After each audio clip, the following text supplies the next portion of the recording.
观众朋友们，你好，欢迎你来到我们的频道武术新传遇见财茂老师，非常的开心，我们又在这个星期镜头前遇见了财茂老师，赶快来跟这位武术传奇人物、武术大师财茂老师打声招呼。老师好，大家好，观众朋友，你们好。好，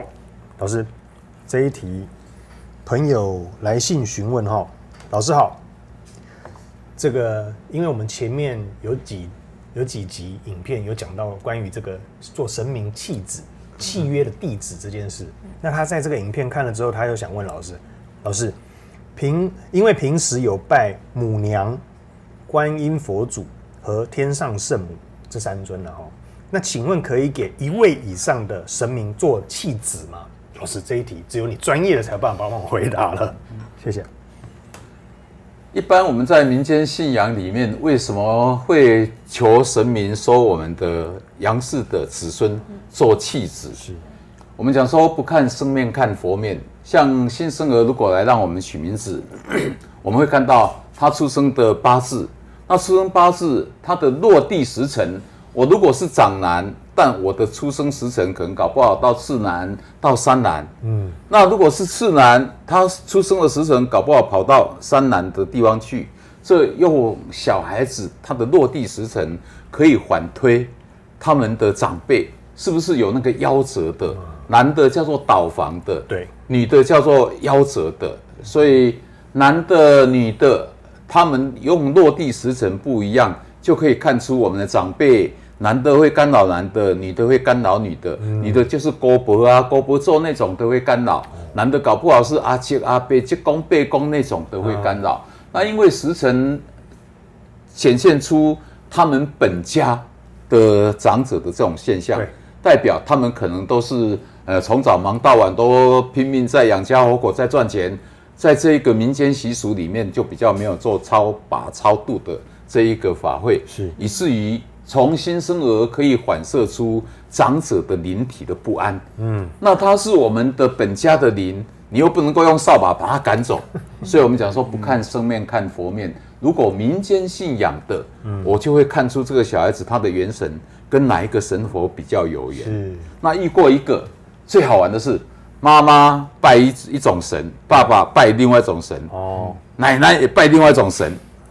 然后来取的时候是儿子。我说你这个小孩子跟哪一个神佛比较有缘？是哦，对啊，我就常拜这一尊啊。可是老师，我跟你讲哦，我太太都是拜哪里的，所以我太太说要给哪一尊神做契子。然后我妈妈也在讲，这个生下来我要给哪一尊神做契子，那这要怎么办？我说如果我们以专业来说，我发射的波当然就是要懂我意识的那个神嘛。对，所以如果你们三个人有三个不同的。那个信仰，对，那这个小孩子，如果是我讲说，比如说妈祖，那你就先求妈祖收他做契子，对，然后接下来可以看看妈妈的，比如说王母娘娘，那太太的观音菩萨，对，你就可以陆续的。所以第一个要先给小孩子本身元神那边来临的神收做契子，是，所以。我们学了华文，也可以学英文，也可以学西班牙文，又不能够说不能学其他语文，所以给几尊神佛认契子都没关系。那讲到契子这两个字，闽南话叫做契子，可是几乎10个有9个都说契囝。契子叫做契约的弟子，简称叫契子。契约的地主，所以叫做契子。你别讲契囝对不对？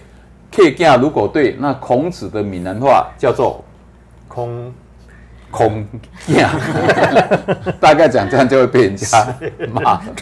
所以囝要有血缘关系，子就是身份。所以孔老夫子我们简称叫孔子，对，不讲空囝。契子。闽南话标准说辞叫做契子，不是契囝。那老师，天主教、基督教、回教的要怎么呢？处理这一个时辰不对临界的干扰。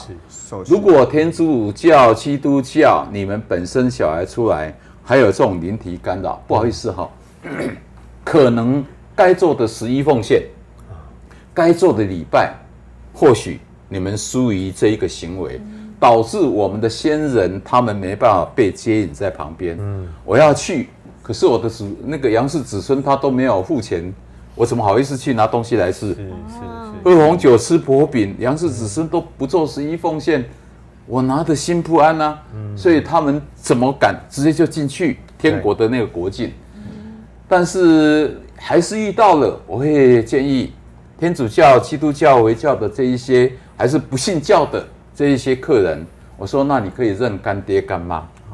所以叫做吃别人家的水米，认干爹干妈，但认干爹干妈不认姑姑，因为姑姑跟爸爸是同宗。既然要吃别人家的水米，代表你吃了我姑姑的，给姑姑认，还不是我们家。对，但是可以给阿姨，阿姨就是别人家，所以认干爹干妈不认姑，可以认姨。还有认一些好朋友，所以你就知道说吃人水米也是借助别人家的祖先，你们的祖灵要过来干扰。那因为有认干爹干妈，我们的祖灵说，这个孙子不是你的而已，我们也有一份。用这样来做一个排解的动作，这就是在我们的整个民间信仰里面，为什么会有认弃子的这个行为？明白。老师，那我可不可以简单的问一下，那如果有人认我们做干爹干妈，有没有什么样仪式，或者是我们要注意一年要怎样请他们家吃饭几次，有没有这种礼俗嘞？礼俗如果要讲标准，干爹干妈要把小 baby 从头装扮到尾，那小朋友的父母要把我们夫妻从头装扮到尾，所以要买什么？一顶那个大概10几万的 LV 的，然后皮带，那手表像黄仁勋的3800万的那种要买一个，从上装扮到下，连皮鞋都要。所以现在的人已经没有像以前的人这么讲究，大概都是拿个水米，然后包个红包给小 baby，对方父母回礼一下，大概就这样而已。那如果是好朋友，不是因为有这一层关系，几天都可以约吃饭一次，是有这一层关系，更不可免这一次。对，没错。好，谢谢老师帮我们解答这一题。因为这个我同学他的孩子认我当干爹，我想说有没有趁机会揩油一下这样。再次感谢老师，谢谢你，谢谢老师。好的，各位朋友，记得这部影片分享给更多朋友，让大家一起来认识财马老师的智慧。订阅、按赞，有任何关于武术问题，都欢迎直接在底下留言。那我们期待下一支影片见，下次见，拜拜，拜拜。